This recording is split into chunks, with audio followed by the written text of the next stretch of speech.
ចង់ស្រកគីឡូបងប្អូនកាត់បន្ថយ5រឿងបាទ5រឿងនេះបាទជួយបងប្អូនឲ្យស្រកចាប់ពី3គីឡូទៅ5គីឡូអូខេចំណុចទី1បងប្អូនគួរកាត់បន្ថយអាហារដែលមានកម្រិតការីខ្ពស់បាទចឹងពពួកដូចជាពពួកប៊ីយ៉ាពពួកអាហារដែលមានជាតិខ្លាញ់បាទពពួកអស់នេះគឺញ៉ាំទៅធ្វើឲ្យយើងដុសក្បាលពោះបាទចឹងចំណុចទី2បាទបងប្អូនគួរកាត់បន្ថយអាហារដែលមានជាតិផ្អែមបាទជាតិផ្អែមដូចជាបង្អែមដូចជាពពួកបបរសណ្ដូវចាបលៀងឬក៏តែគុជអីជាដើមបាទចំណុចទី3គឺអាហារដែលមានពពួកជាតិម្សៅខ្ពស់បងប្អូនបាទមានពពួកអីដូចបាយដូច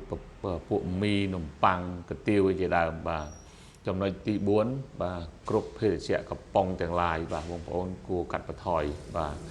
ហើយចំណុចទី5គឺជាប្រភេទអាហារឬក៏កាហ្វេដែលបងប្អូនញ៉ាំហើយយើងដាក់ទឹកដោះគោ 100% នេះបាទអានេះគឺបងប្អូនបាទគួរកាត់បន្ថយបើមិនជាចង់ញ៉ាំកាហ្វេបងប្អូនគួរមិនបាច់ដាក់ទឹកដោះគោខាប់ទេបាទបងប្អូនគួរញ៉ាំកាហ្វេសុទ្ធតែម្ដងបាទឬក៏យើងដាក់ដែរតែ20ទៅ30% បានហើយអូខេអញ្ចឹងបើសិនបងប្អូនស្ថិតក្នុងផែនការសម្រក់គីឡូហើយចង់ស្រកគីឡូបែប